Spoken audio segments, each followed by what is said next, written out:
chacun passe de bonnes heures sabbatiques, si je peux dire ça comme ça. Et aujourd'hui, nous allons parler des 3 tests et le temps des prophètes. Nous voulons voir en fait quels sont les rôles des prophètes dans la Bible, quels tests nous devons réussir pour réussir spirituellement, mais tout en étant Dieu qui travaille en nous. Je voudrais qu'on commence déjà en lisant Jérémie 1, verset 4. Il nous est dit: la parole de l'Éternel me fut adressée en ces mots. Avant que je te formé dans le ventre de ta mère, je te connaissais. Et avant que tu fusses sorti de son sang, je t'avais consacré.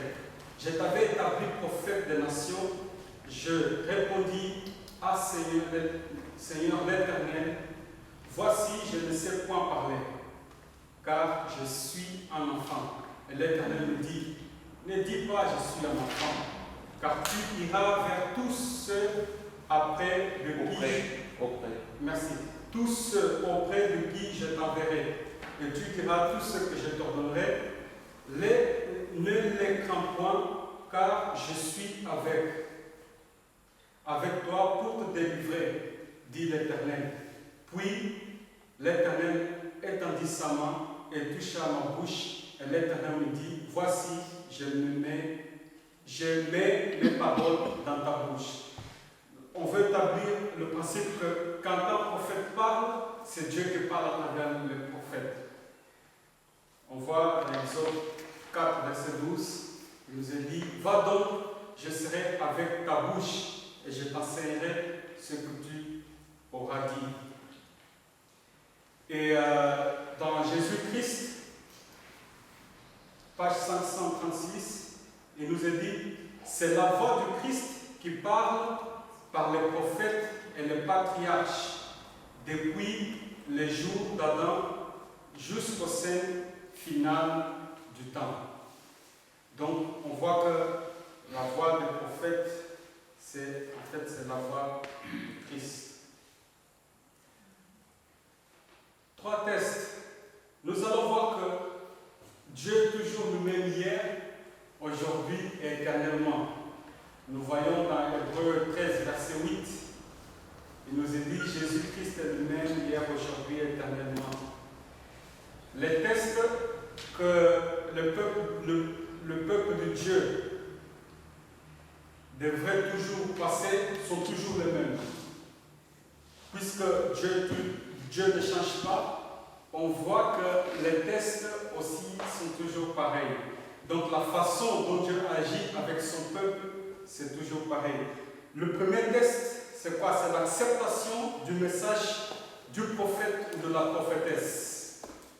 Le deuxième test qui vient toujours dans l'histoire des prophètes, c'est que c'est un test visuel. Le deuxième test, c'est un test visuel qui va confirmer les paroles ou messages du prophète ou de la prophétesse. Troisième test, ce test désigne toujours une fin de probation ou une fermeture d'une porte.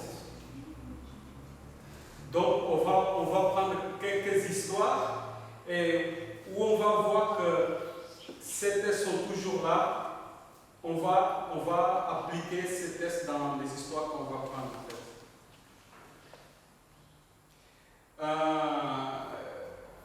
Pour simplifier un peu les choses, je vous donne comme exemple Noé. Noé prêcha 120 ans, d'accord? Et les gens écoutaient le message, mais les gens devaient décider s'ils croyaient dans ce message que Noé prêcha ou pas. Et le deuxième test, on voit que c'était un test visuel. C'était quoi? Les animaux qui entrèrent dans l'arche. Troisième, fin de probation. L'ange qui ferme la porte de l'arche. Donc, on peut lire Patriarche et Prophète 72, Il nous est dit, 72 et 73, il nous est dit, les jours de grâce prenaient fin. Alors le serviteur de Dieu adressa à ses contemporains un dernier et suprême appel. Avec une ferveur inexprimable, il les adjura de profiter du refuge qui leur était offert. Une fois encore, ces paroles ne soulevèrent que raillerie et ricanement. Mais soudain, sur la foule narquoise tombe un grand silence.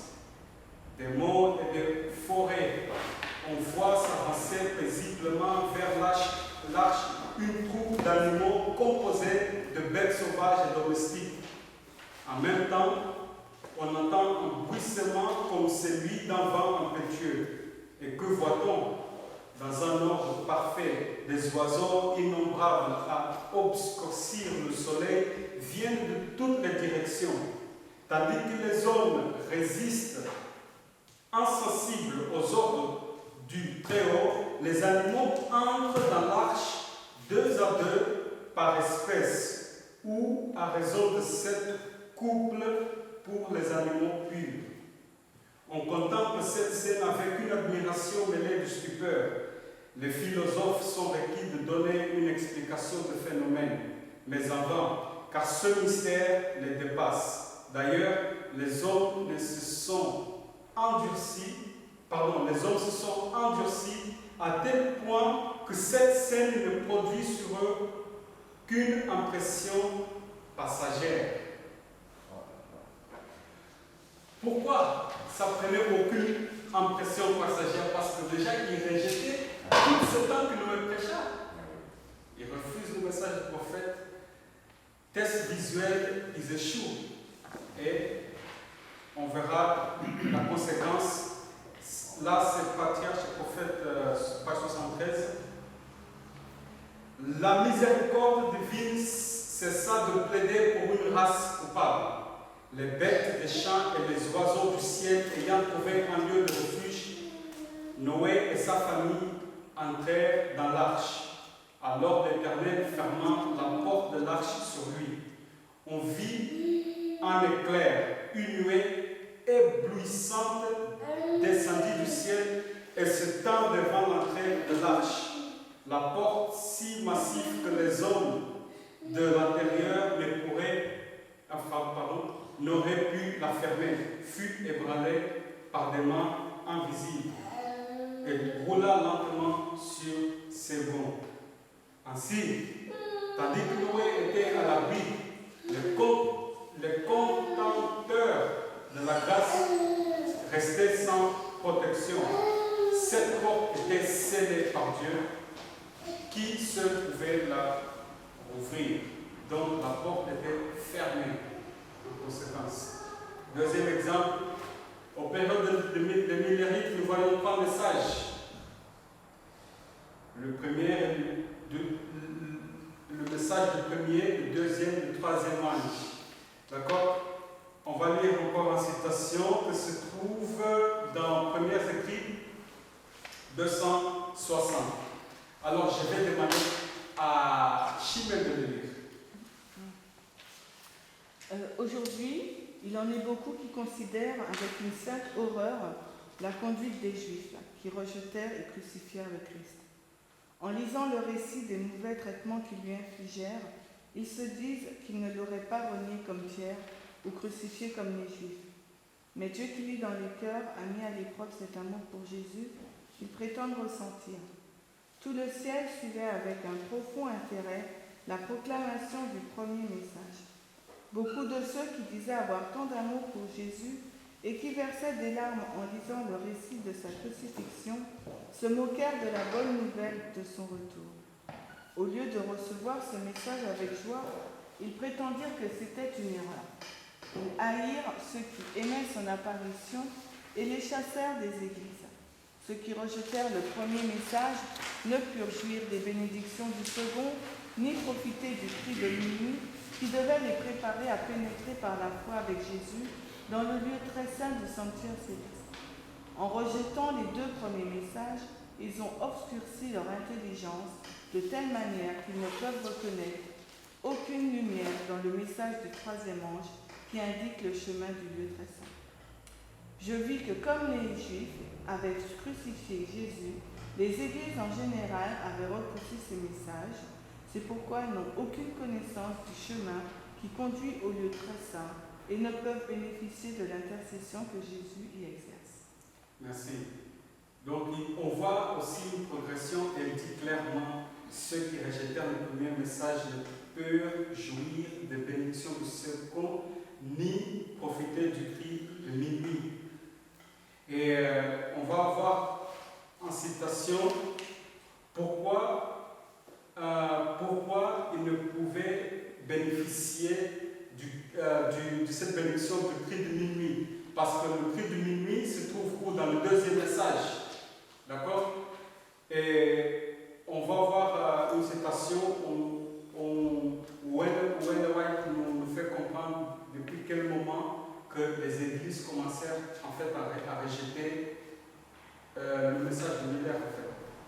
Il nous est dit à Testimonies, volume 1, en juin 1842, M. Miller a donné son deuxième discours de conférence à Portland. Je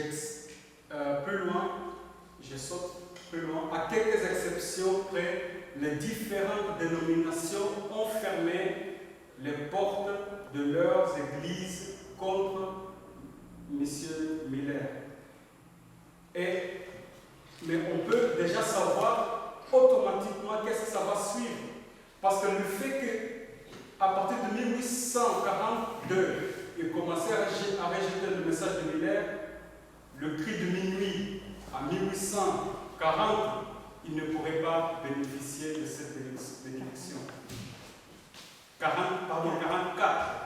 Merci. Donc, on voit que c'est une progression en fait.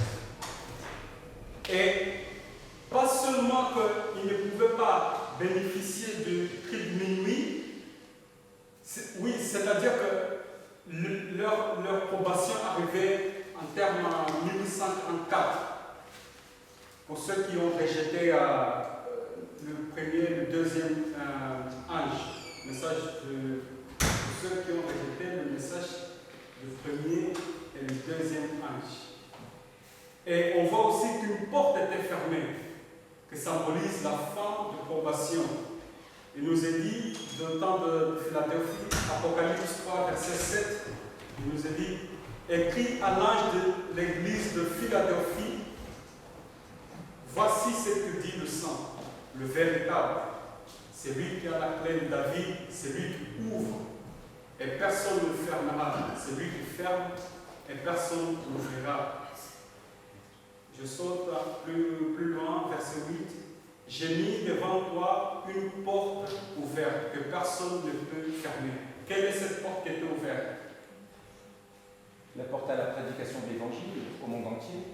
Oui, mais il y a une porte plus palpable. La porte du lieu très saint. Exactement, la porte du lieu très saint était ouverte. Et quelle porte était fermée? Celle du lieu saint. Celle du lieu saint. Donc, on voit qu'il y a eu une fermeture de porte ou une fin de probation pour ceux qui ont rejeté les messages précédents. Deuxième exemple, Ellen White, d'accord, étant la prophétesse qui annonce le message, étant le premier test qui annonce un message, étant le premier test. Deuxième test, c'est toujours un test visuel. Et c'est quoi? C'est l'image de la bête. La loi du dimanche, ce sera un test visuel. Et qu'est-ce que la suit après? Troisième test, fermeture de la porte de probation. Donc, si on voit maintenant un peu comment Dieu fonctionne par rapport aux fermetures de porte de probation, entre le premier, le deuxième et le trois tests, quel est le test le plus important d'entre eux pour réussir?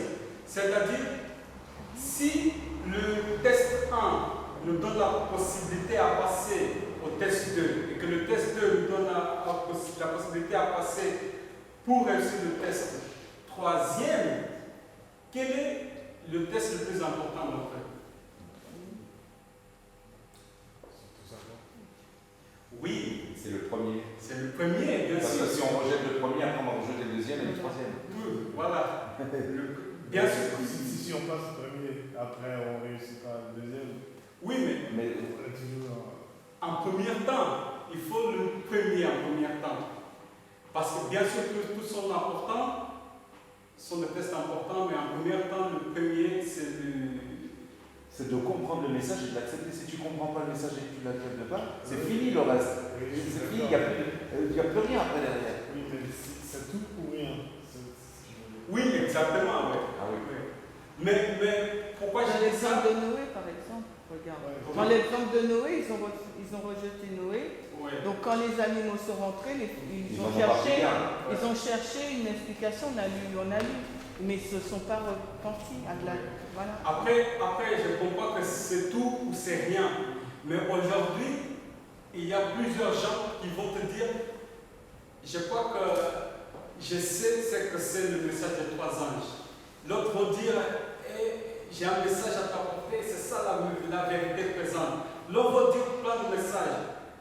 Mais il rejette une prophétesse ou un prophète. À quoi sert toute cette profession? C'est-à-dire les gens ne savent pas, en fait, on a du mal à s'examiner nous-mêmes si on est dans la foi. Et ces tests nous donnent la possibilité de nous examiner à nous-mêmes, en fait. Notre parcours spirituel.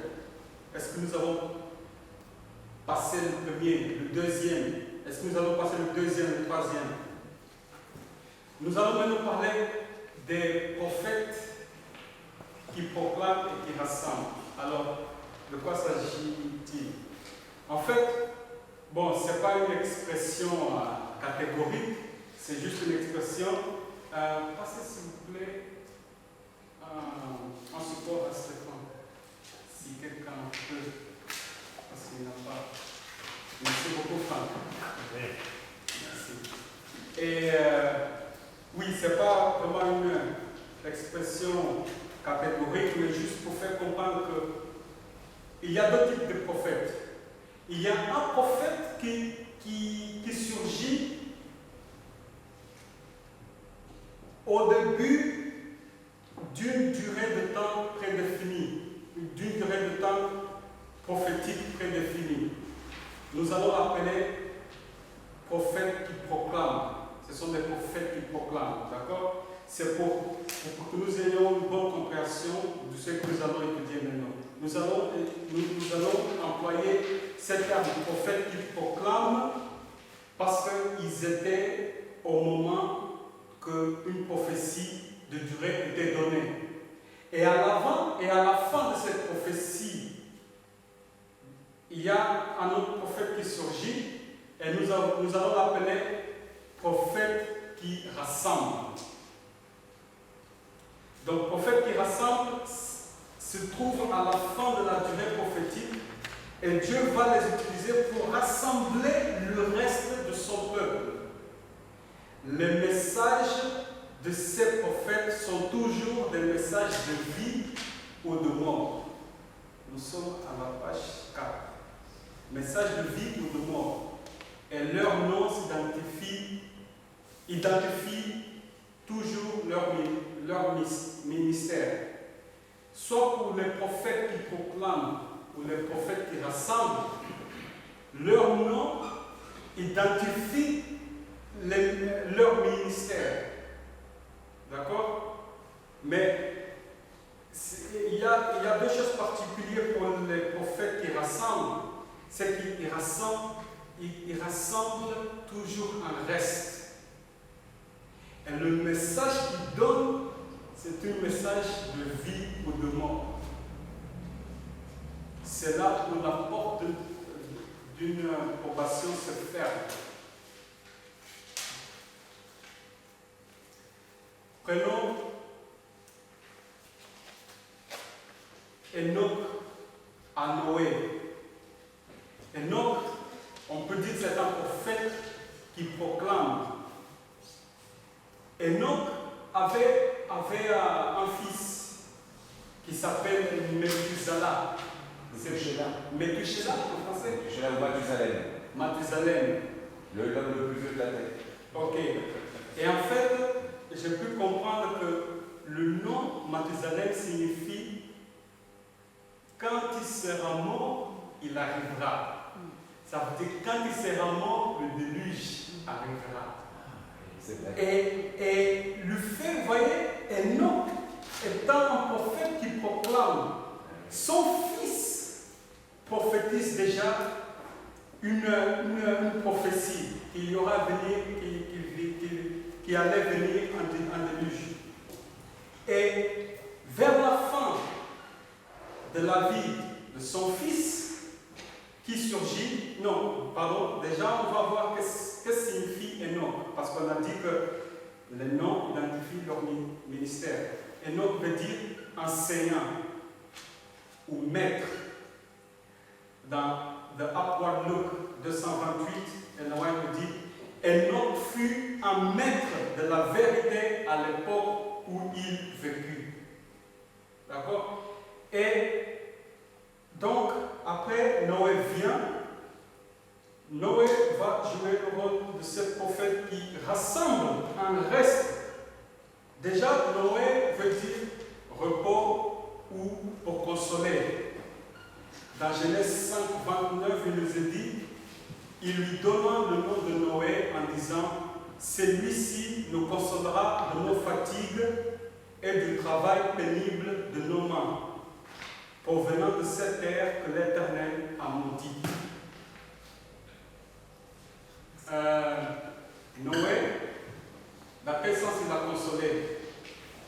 Oh, il a consolé en construisant l'arche. Il a consolé ceux qui étaient restés de la destruction. Il a protégé un reste. Et Noé, donc en étant un prophète qui rassemble, on voit le caractéristique d'un prophète qui rassemble. Il va rassembler un reste, 8 personnes. D'accord? Il va rassembler un reste. C'est à la fin de 120 ans, d'accord, qu'il prêcha. Et son nom correspond tout à fait dans son ministère. Et son message était-il de vie ou de mort? Enfin, c'était la question. Est-ce que son message était de vie ou de mort ou pas? C'est clair. Le message de Noé. Ben oui. C'était le message ultime d'avertissement. Hein. Exactement. Si on n'entrait pas dans l'arche, on était perdu. Le message de vie ultime. Et Abraham à Moïse. Abraham aussi va jouer le rôle du prophète qui proclame. Pourquoi? Parce que Dieu prophétise que pendant 400 ans, le peuple d'Israël allait être mené en captif en Égypte. Abraham, son nom, c'est quoi? Ça veut dire quoi son nom? Avant d'être Abraham, il était quoi? Abraham. Et son nom est le Père est exalté. Comment son nom identifie son ministère? Abraham, lit Genèse, Abraham, dans plusieurs endroits où il allait, qu'est-ce qu'il faisait? Il baptisait des autels. Il exaltait ainsi le nom du Père pour que les nations autour soient au courant. D'accord? Abraham. Après, il devient Abraham, le père d'une multitude. Il donne la naissance à Ismaël, à Isaac. Les peuples qui sont devenus une multitude.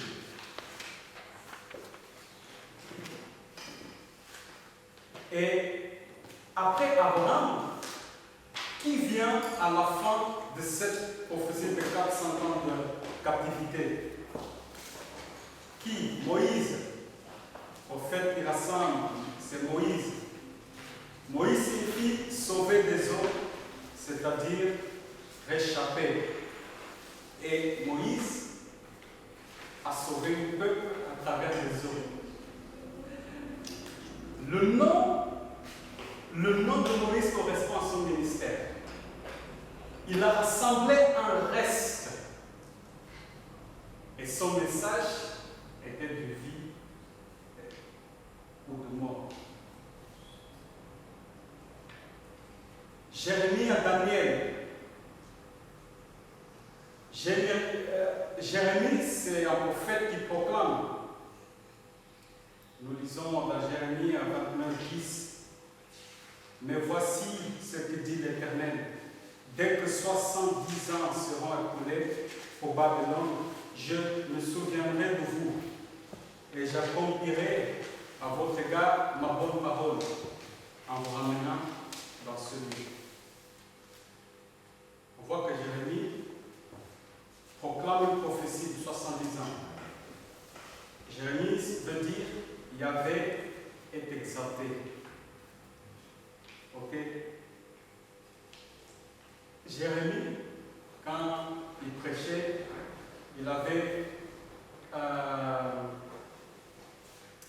il exaltait Dieu déjà et il avait un message terrible. En fait, oui, son nom veut dire aussi j'avais un jeu ou j'avais frappe. Quand on lit Lamentation ou même le livre de Jérémie, on voit que Jérémie avait un message que les Babyloniens allaient prendre les Israélites en captivité. Le peuple de Juda, je crois.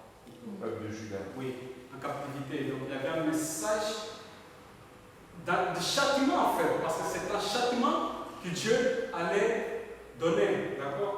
Donc son nom correspond. Et dans Lamentation, on voit comment Jérémie s'humilie par rapport à la détresse que son peuple, où son peuple se trouve. Mais il exalte toujours Dieu. Pourquoi? Parce qu'il ne se plaint jamais de dire que comment Dieu peut faire des choses comme ça. Et il s'humilie toujours, exaltant le nom de Dieu. D'accord? Et voilà. Daniel, nous arrivons maintenant à Daniel, prophète qui rassemble. Daniel signifie Dieu est mon juge. Ou alors j'entends aussi, c'est Dieu qui justifie. C'est Dieu qui justifie. Alors, on va plus dans la notion de jugement, de justification. Ok. Et alors Daniel est un prophète spécial. Parmi tous ces prophètes que nous avons vus jusqu'à maintenant, il est un prophète très spécial parce qu'il va être à la fois un prophète qui proclame et à la fois un prophète qui rassemble. Pourquoi qui rassemble? Parce qu'il est arrivé à la fin de 70 ans. D'accord? Et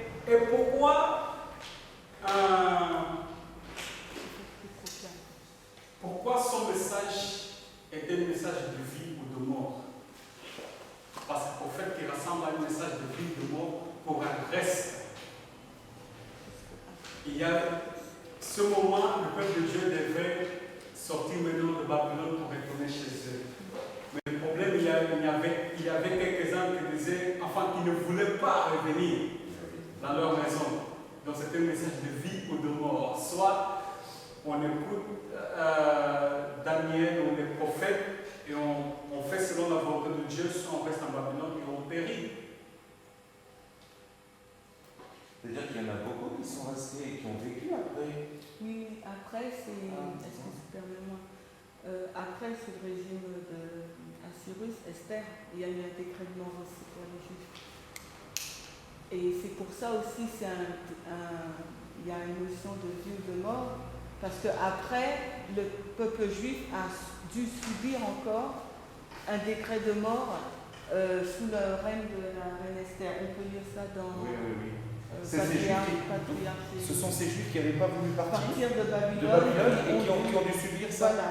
Et Dieu encore dans sa clémence, miséricorde, a mis sa main encore. Mais, mais on voit ça, c'est dans Patriarche et Prophète et Roi, peut-être. Je ne sais pas le livre, mais on voit ça. Donc c'était un message de vie ou de mort. Et maintenant, Daniel en même temps, c'est un prophète qui proclame. Parce qu'il a proclamé plusieurs prophéties. D'accord? Mais on voit Daniel à Agé et Zacharie.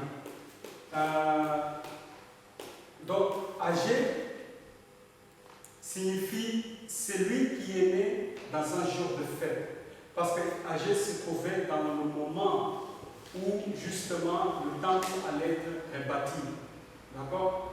Et son nom correspond tout à fait au ministère parce que dans les temps anciens, les jours de fête, pour que ça soit bien fait, qu'est-ce qu'il fallait? Il faut qu'il y ait un sanctuaire, il faut qu'il y ait un temple. Donc, son nom correspond tout à fait au ministère. Et on voit dans Agé 1:2, il dit, ainsi parle l'Éternel des armées, l'Éternel des armées. Ce peuple dit, le temps n'est pas venu, le temps de rebâtir la maison de l'Éternel. D'accord? Et Zacharie aussi, qui signifie J'avais ses souvenirs.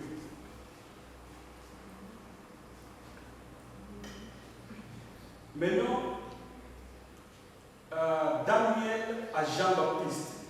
Je demanderai à Charles de lire Daniel 9, 25. S'il vous plaît.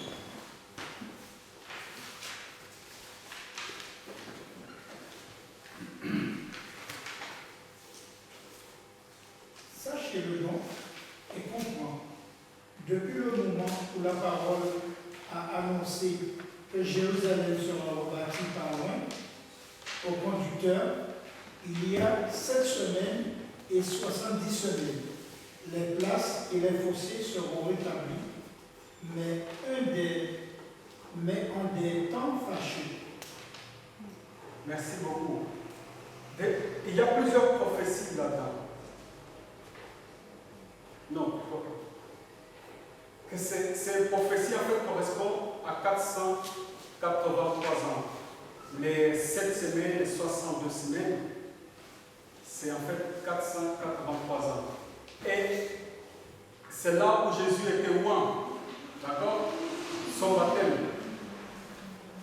Et dans cette période, le prophète qui surgit, c'était qui? C'était Jean-Baptiste. Alors Jean-Baptiste était dans ce sens un prophète qui rassemble. Jean-Baptiste signifie Javé et bienveillant. C'est Jean-Baptiste qui a baptisé quand même Jésus. Ce n'est pas une bienveillance de la part de Dieu, de Jésus-Christ. En plus, il était la lumière qui devait conduire les gens à la grande lumière. C'était un privilège.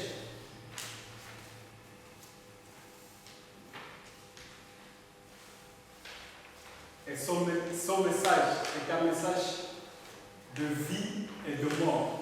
Nous sommes d'accord. Il rassemblait un reste. Et si on rejetait son message,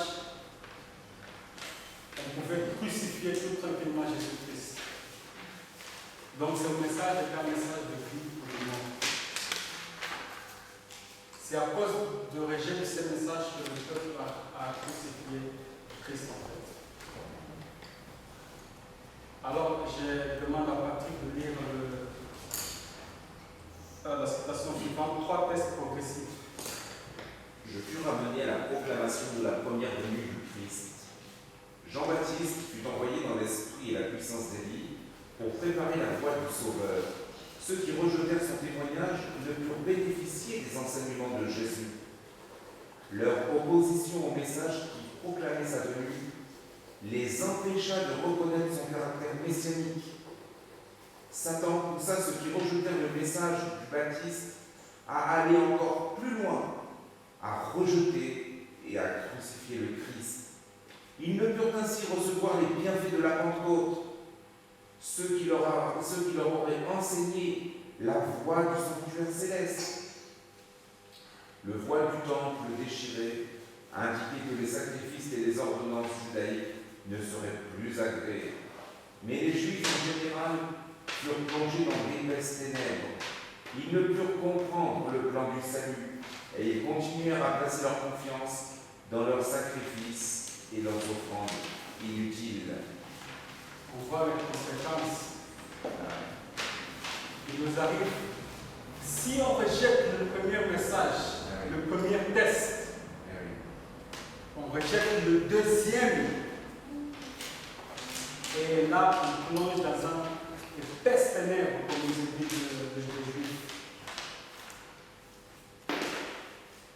Acte 7, 54, verset 54 à 55, il nous est dit, en entendant ces paroles, qu'ils étaient furieux dans leur cœur et ils grinçaient des dents contre lui.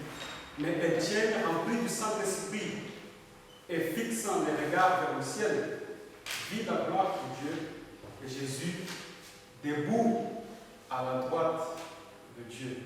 Nous savons qu'un Michael s'élève. Qu'est-ce que ça veut dire? Porte se ferme. Fin de probation.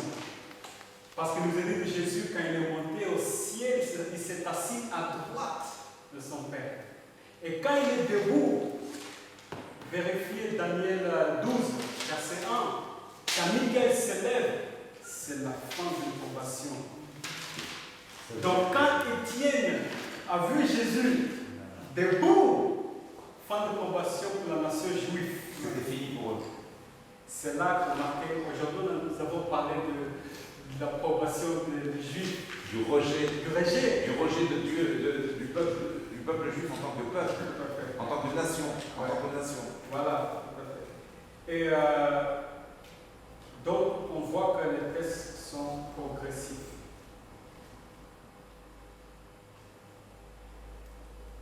Après, on passe, parce que Jean-Baptiste vient, il annonce la première venue, ou étant la première lumière, la plus lumière, il annonce la grande lumière qui est Jésus.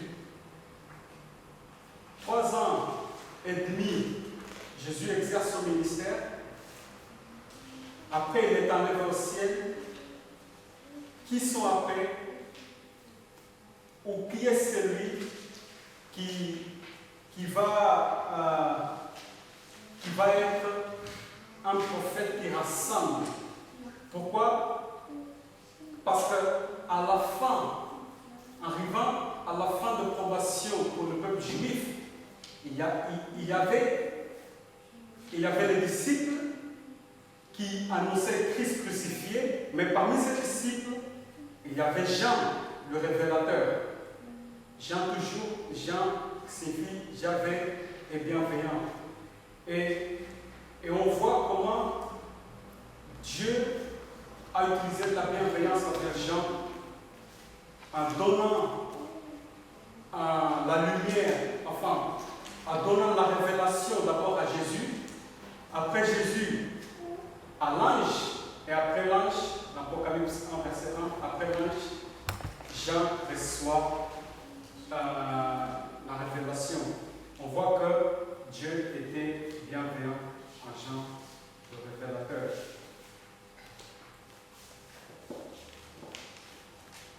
Daniel à Paul,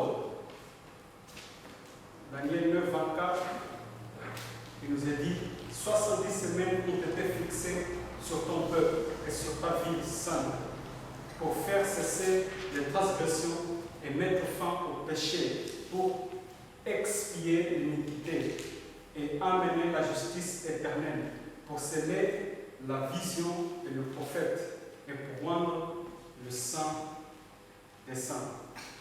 Arrivé à la fin de probation pour le peuple juif, à la mort d'Étienne, qui surgit après? C'est Paul.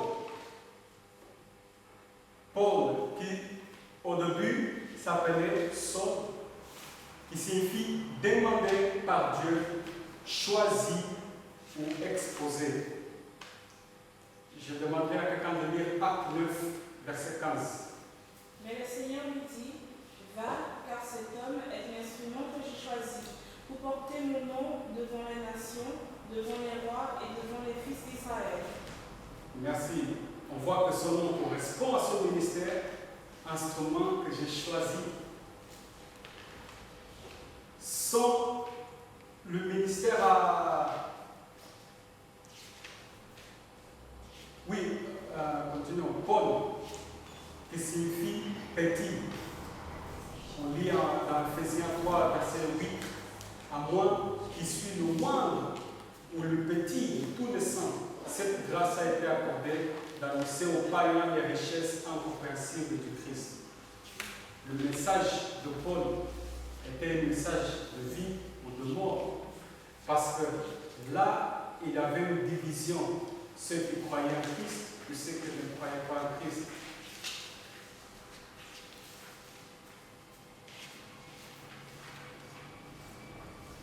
Daniel A. N. White. Daniel 8, verset 14, il nous est dit, et il me dit, jusqu'à 2300 soirs et matin, alors le sanctuaire sera purifié. Et en fait, on trouve ce contexte dans Daniel 7, 9, où on voit l'œuvre de Jésus dans le lieu très saint qui passe du lieu saint au lieu très saint. Alors je demanderai à quelqu'un de lire Daniel 7, verset 9, 10, 13 et 14. Je vis jusqu'à ce que les trônes furent placés et que l'ancien des jours s'assit. Son vêtement était blanc comme la neige et les cheveux de sa tête comme de la laine pure. Son trône était des flammes de feu. Les roues du trône, un feu brûlant. Un feu de feu coulait et sortait de devant lui. 1000 milliers le servaient et des myriades se tenaient devant lui. Le jugement s'assit et les livres furent ouverts. Je voyais dans les visions de la nuit et voici, quelqu'un comme un fils d'homme vint avec les nuées des cieux et il avança jusqu'à l'ancien des jours et on le fit approcher de lui. Et on lui donnait la domination et l'honneur et la royauté pour que tous les peuples, les peuplades et les langues le servissent. Sa domination est une domination éternelle qui ne passera pas, et son royaume, un royaume qui ne sera pas détruit.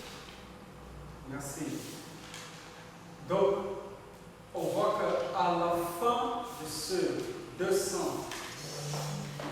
2300 jours, il y a un prophète qui surgit, Ellen White étant le prophète qui rassemble. Daniel, le prophète qui proclame.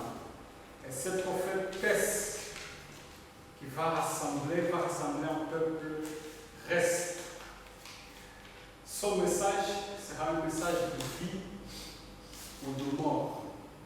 Et on va voir que son nom identifie son ministère. Alors, premiers écrits 54. Tu chemin tu croyais?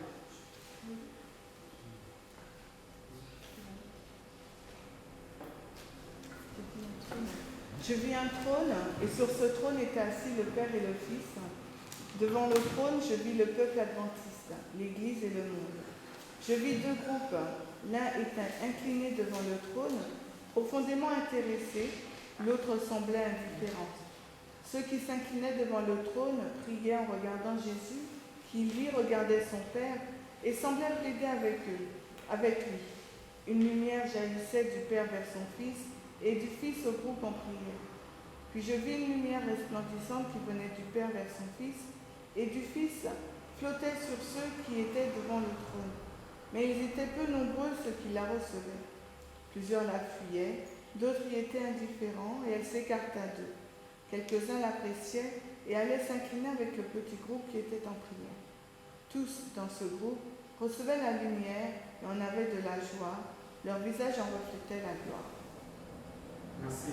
Quelle était cette lumière resplendissante qui venait du Père vers son Fils? Question. Quelle était cette lumière resplendissante qui venait du Père vers son Fils et du Fils qui flottait sur ceux qui étaient devant le trône. C'est le cri de minuit. On va voir ça plus clairement tout à l'heure. Parce qu'il nous est dit, nous avons lu, il nous est dit, ceux qui rejetèrent le premier message ne purent jouir des bénédictions de second, ni profiter du cri de minuit. Le cri de minuit se trouvait dans le second message. D'accord? Et tu pourras poursuivre. Ceux qui rejetèrent le premier message ne purent jouir des bénédictions du second, ni profiter du cri de minuit, qui devait les préparer à pénétrer par la foi avec Jésus dans le lieu très saint du sanctuaire céleste. C'est une question que nous quand tu parles du premier message, est-ce que c'est la multiplication? Oui, de premier âge. Ouais, premier âge. Et alors, la citation que suit, j'ai oublié de mettre la référence, mais c'est soit page 54, le premier écrit, soit 55, en deux. Tu peux continuer? Je vis le Père se lever de son trône et se rendre dans un chariot de feu au lieu très saint, au-delà du voile et s'y asseoir. Alors Jésus se leva de son trône et la plupart de ceux qui étaient inclinés se levèrent avec lui. Je ne vis aucun rayon de lumière passer de Jésus à la multitude insouciante après qu'il se fut levé. Et ces gens étaient complètement dans les ténèbres. Ceux qui se levèrent en même temps que Jésus ne cessèrent d'avoir les yeux fixés sur lui lorsqu'il quitta son trône et il les conduisit un moment. Ensuite il levait la main droite et il dit de sa douce voix: attendez ici, je vais au Père pour recevoir le royaume. Gardez vos vêtements sans tache. Dans peu de temps, je reviendrai des noces et je vous prendrai avec moi. Je me retournai pour voir le groupe qui était resté incliné devant le trône. Ceux-là ne savaient pas que Jésus l'avait quitté. Satan apparut près du trône, essayant de faire l'œuvre de Dieu. Je les vis qui regardaient vers le trône et criaient: Père, donne-nous ton esprit. Satan soufflait alors sur eux une influence magnifique. Merci. Le contexte de cela, c'est que après 1800, à partir du 22 octobre 1844, ceux qui ont rejeté le message du premier âge, le message du deuxième âge, n'ont pas pu bénéficier du cri de minuit, c'est-à-dire cette lumière resplendissante. Et qu'est-ce que suit? Ces gens étaient complètement dans les ténèbres. Comme pour les Juifs, nous avons vu qu'après avoir rejeté Jean-Baptiste, après avoir crucifié, il nous a dit qu'ils n'ont pas pu bénéficier de la Pentecôte et qu'ils étaient dans des épaisses ténèbres. Dans d'épaisses ténèbres. Et on voit l'expérience de ces vierges folles, en fait, qui semblent prier, mais que Satan soufflait sur eux une influence magnifique. Matthieu 25, 10. Franck, tu pourras lire. Matthieu 25, verset 10.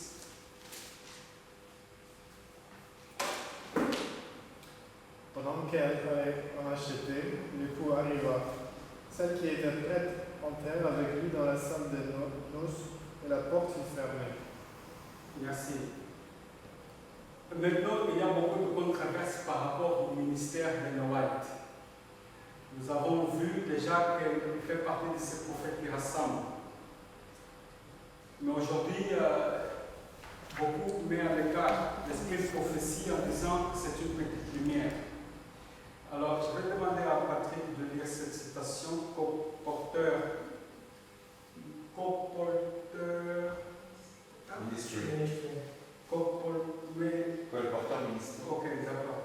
Non, parce que je vois, soit j'ai mal copié-collé parce que colporteur, c'est pas l'anglais. C'est pour ça que j'étais trompé. complet. Mais c'est colporteur, je crois. Colporteur Ministry. Ouais. Yes. Alors, ok.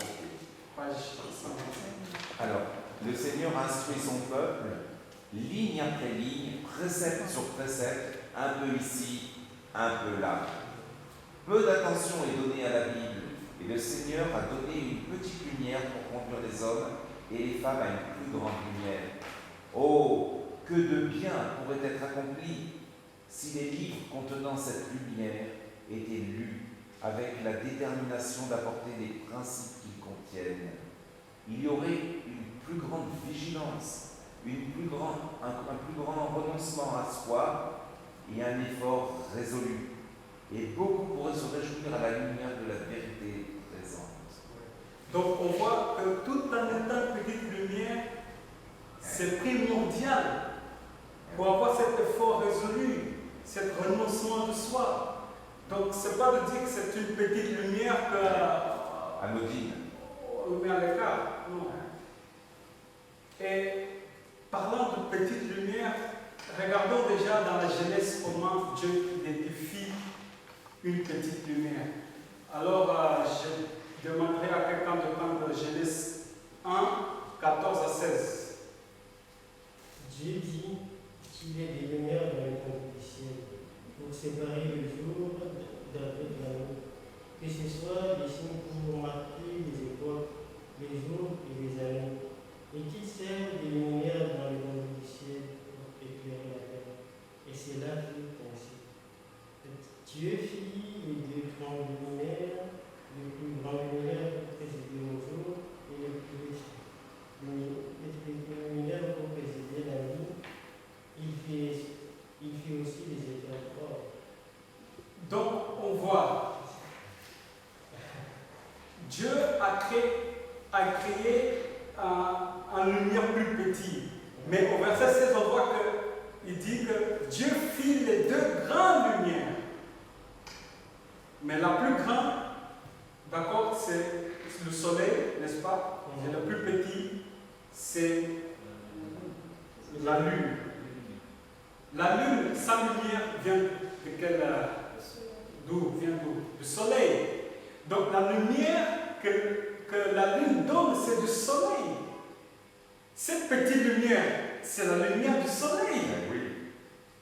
La lumière de Ellen White, c'est la lumière qui vient du Christ. C'est la lumière qui vient du Christ. C'est clair. C'est formidable. Parce que voilà, Malachie 4, verset 2, on voit que Christ est symbolisé comme le soleil de la justice. Maintenant, si Christ est le soleil de la justice, qui est la lune? Ou qui sont la lune, représentée par la lune? Mais plus spécifiquement, les prophètes. Les prophètes, comme Jean était une petite lumière, on lit dans Jean 1, verset 8, il n'était pas la lumière, mais il parut pour rendre témoignage à la lumière. Cette lumière était la véritable qui, en venant dans le monde, éclaire tout homme. Donc Jean était en petite lumière et Jésus-Christ était la lumière la plus grande. On voit que dans Jésus-Christ aussi, en parlant de Jean, qu'est-ce que l'on nous dit? Page 206. Je demanderai à quelqu'un de le lire. Jésus-Christ 206, on est à la page 9, en bas. Une petite lumière qui en précédait une plus grande. Oui, si tu pourras lire la citation complète. Le prophète Jean a été. Ah ouais, c'est bon. D'accord. Le prophète Jean a été le trait d'union entre les deux dispensations. En tant que représentant de Dieu, il s'est levé pour montrer le rapport existant entre la loi et les prophètes d'une part, la dispensation chrétienne de l'autre. Il était une petite lumière qui en possédait une plus grande. Voilà. On voit Jean était une petite lumière qui en possédait une plus grande. Ça veut dire que les prophètes sont considérés comme des petites lumières. Parce que beaucoup ont l'habitude que l'esprit de prophétie est la petite lumière,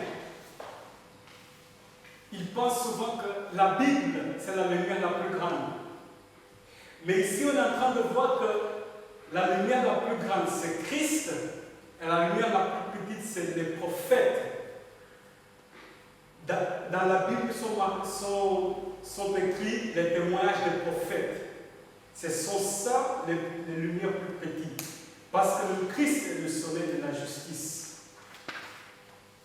Parce que si j'aurais dit que la lumière, c'est la plus grande lumière, c'est la Bible, bien sûr, la Bible en soi est en grande lumière, mais si, en parlant de petite grande lumière, si je dis que la grande lumière c'est la Bible, ça veut dire que les prophètes qui se trouvent dedans sont aussi des grandes lumières. Mais non, on a vu clairement que c'est Jésus, le soleil de la justice, et les prophètes sont les lumières petites. Le prophète Jean fut le trait d'union entre les deux dispensations. Review and Herald, 8 avril 1973. Plus qu'un prophète est égal plus grand qu'un prophète. Ça veut dire la même chose en fait. Esprit de prophétie, volume 4, le 195. Le Seigneur leur dit que Moïse était plus grand qu'un prophète et qui s'était révélé à Moïse d'une façon plus directe qu'envers un peuple. Le Seigneur, qu'envers un prophète. Le Seigneur dit, avec lui, je parle bouche à bouche. Il y a des textes où il dit, avec lui je parle face à face. Ok. Face à face, mais c'est intéressant. Nous allons aussi lire une citation qui est juste après. Je demanderai à quelqu'un de lire. Selected Messages, Book 3. En fait, j'ai la référence en anglais. En français, je crois qu'en français, on n'a pas cela. Le Seigneur m'instruit que je ne dois pas être retardé dans mon œuvre par ceux qui font des suppositions à propos de sa nature et dont les esprits sont en lutte avec beaucoup de problèmes, qui croient en rapport avec une œuvre de prophète. Ma mission embrasse l'œuvre d'un prophète, mais elle ne finit pas là.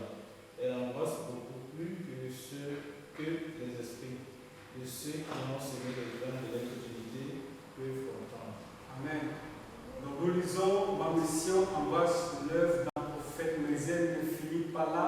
Elle embrasse beaucoup plus que ce que les esprits de ceux qui ont sémé les grains de l'incrédulité peuvent comprendre. Comme Moïse et le White a joué un rôle étant plus qu'un prophète. Et nous allons voir aussi, ça va suivre, trait d'union des prophètes.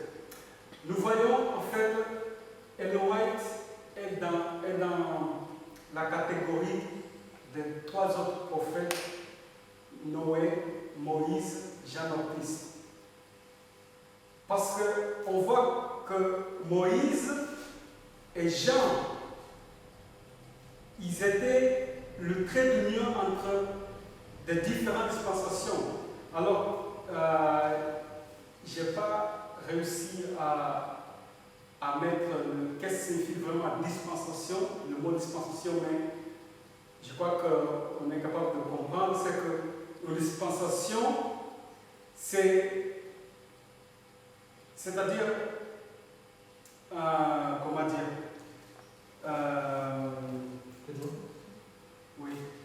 Je peux t'aider? Mais vas-y. C'est-à-dire que dans la Bible, c'est comme les deux alliances. Il y a toujours un changement de dispensation qui intervient dans le peuple de Dieu lorsque Jésus est venu et qu'il devait mourir sur la croix. C'était plus les sacrifices. Le peuple de Dieu ne devait plus offrir des sacrifices, on passait dans une autre dispensation. Donc maintenant, c'était le sacrifice de Jésus qui représentait le sacrifice qui se faisait avant. Voilà. Et pour pour nous, le peuple de Dieu, lorsque Jésus a laissé le lieu saint pour entrer dans le lieu très saint, c'est aussi notre dispensation encore.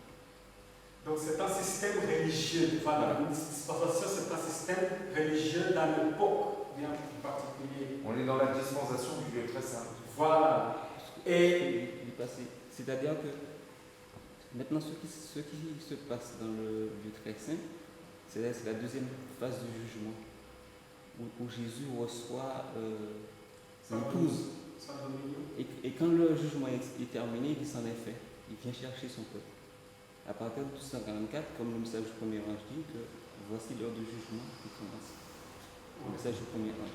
Donc, de là, il laisse le lieu saint, il passe dans le lieu très saint.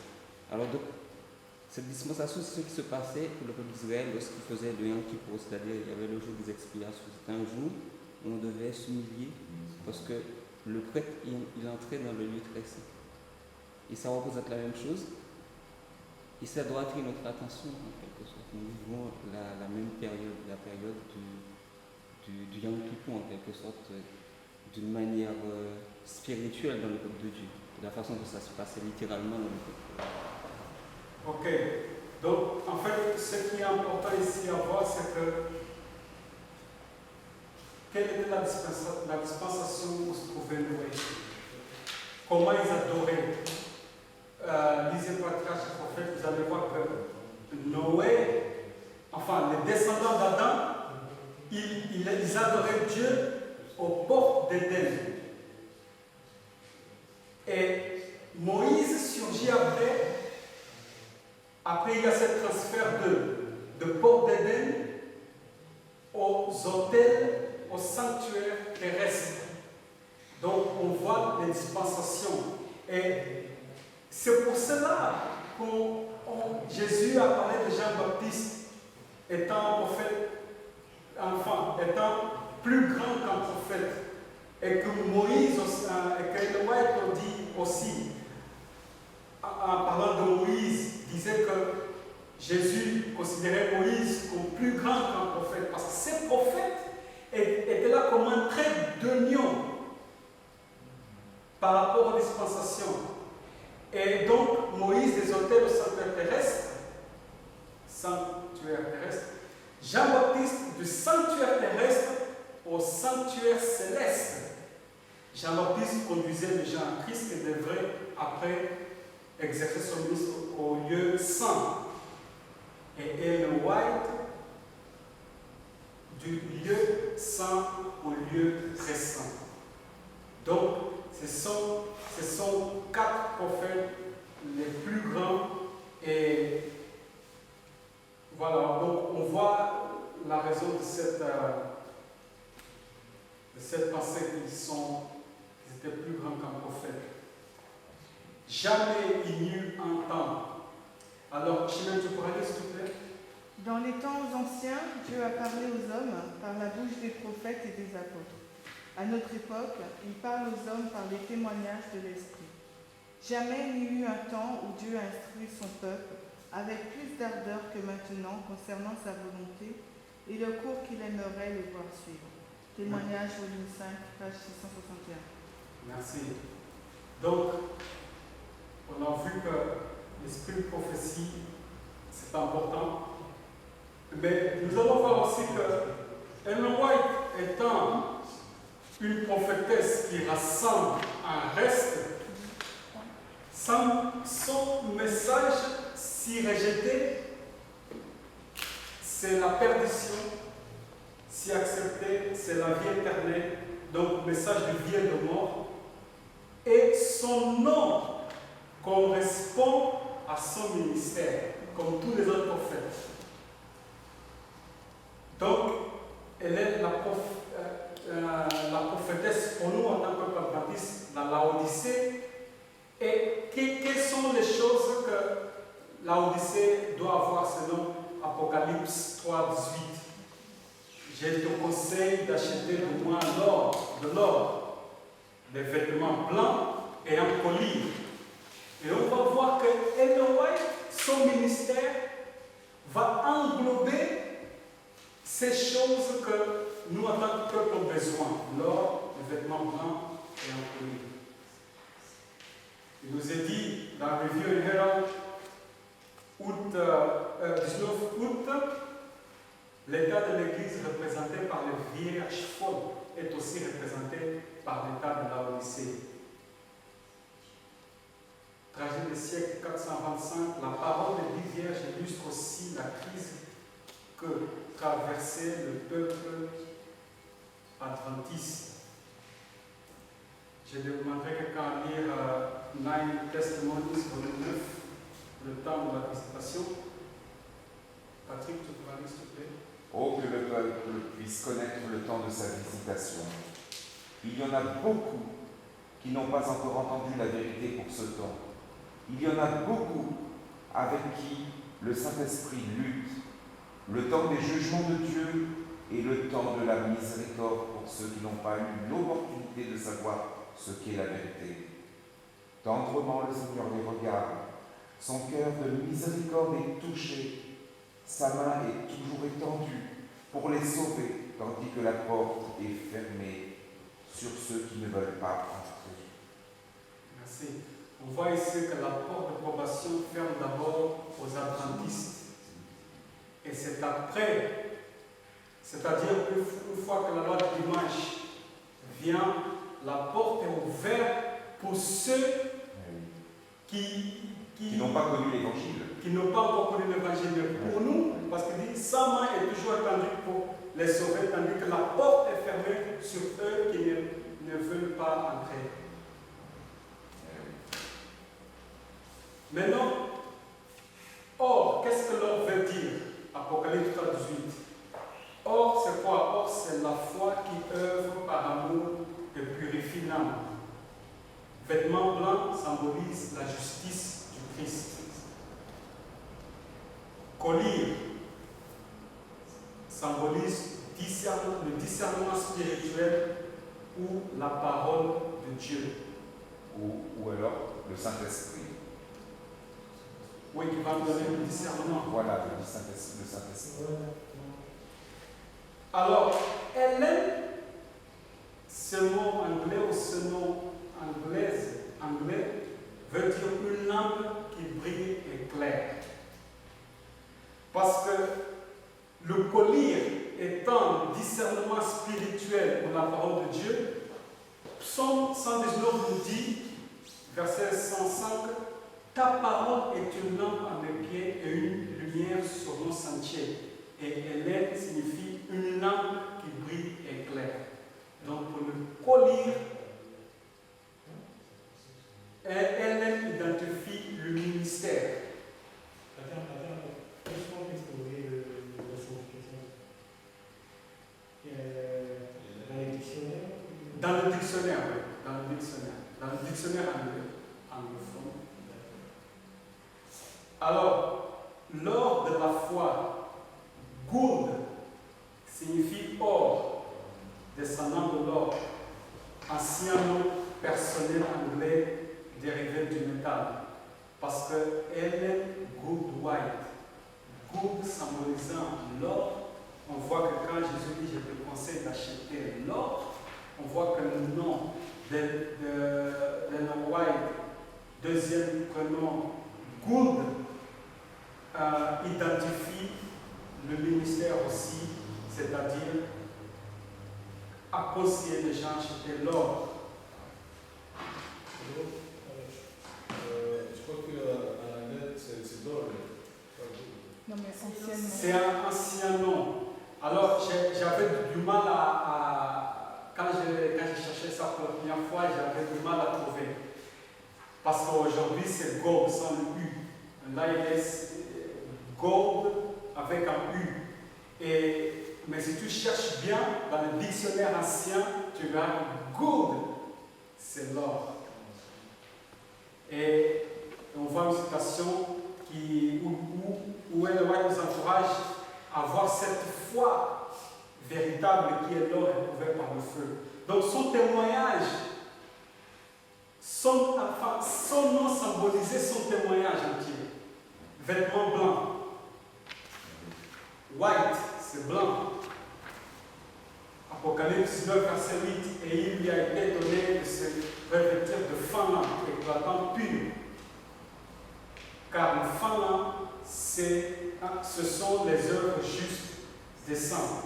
Parce que blanc, la couleur blanc symbolise la justice parfaite, sans tache. C'est la justice du Christ.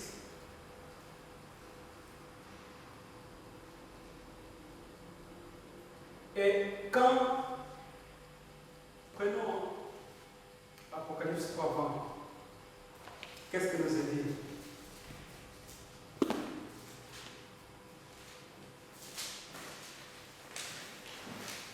Dans Apocalypse 3, 20, il nous est dit, voici je me tiens à la porte et je frappe.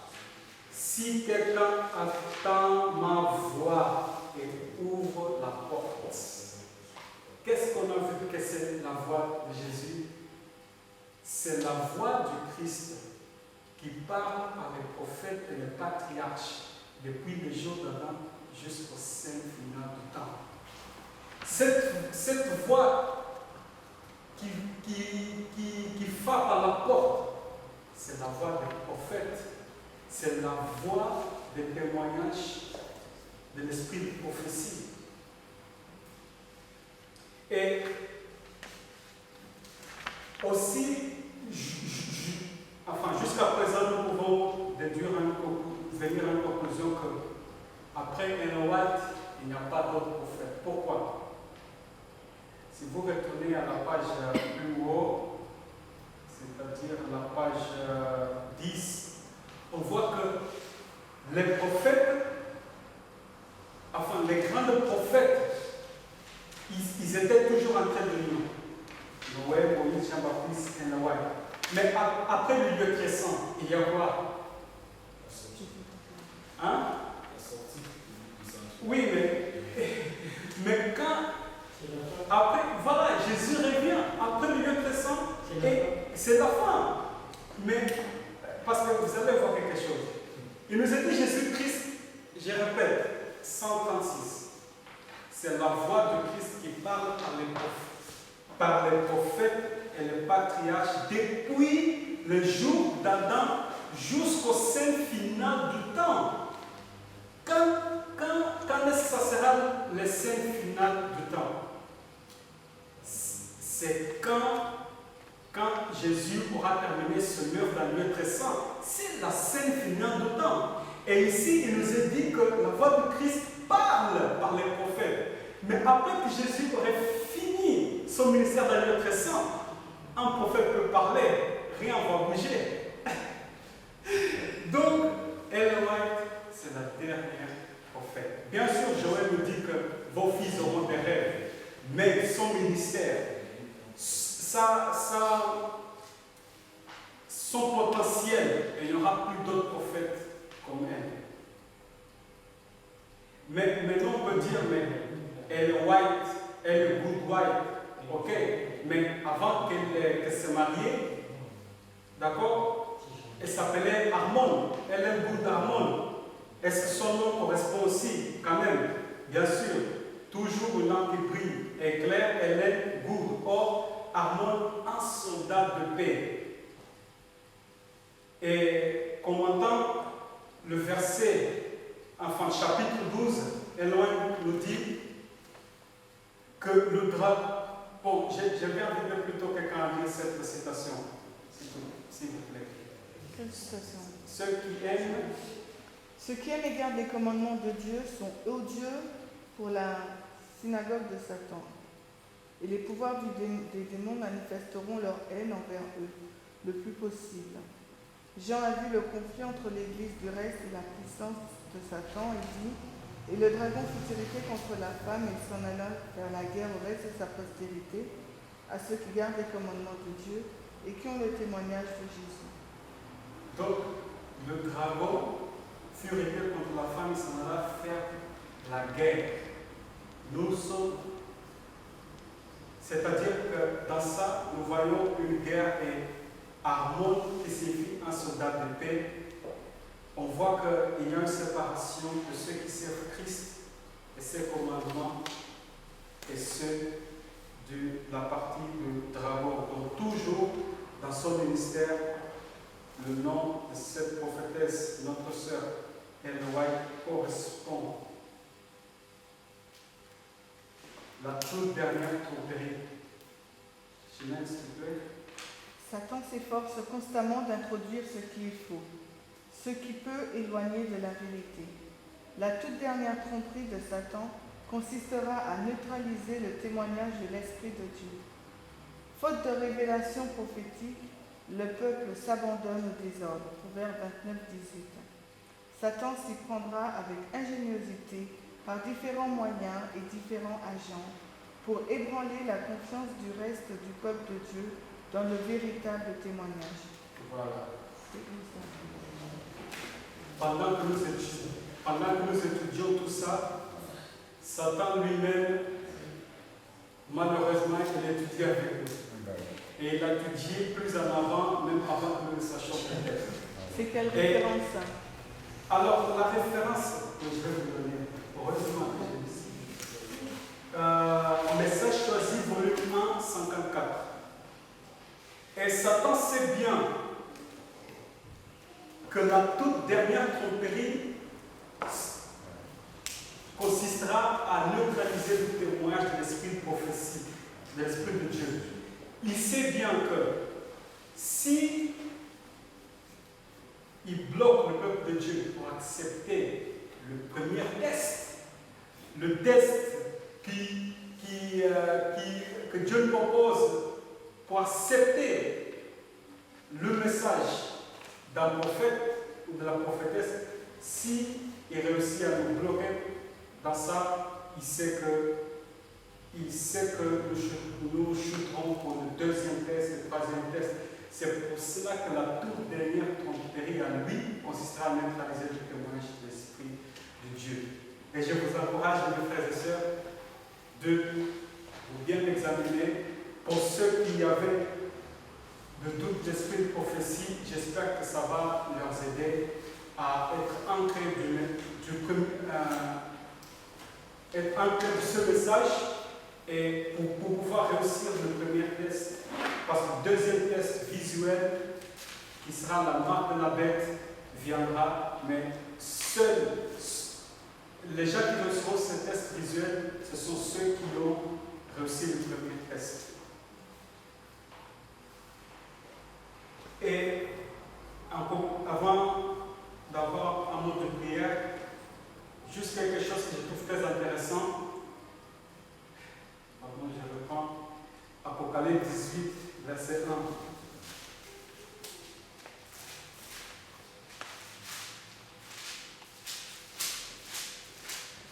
Apocalypse 18, verset 1.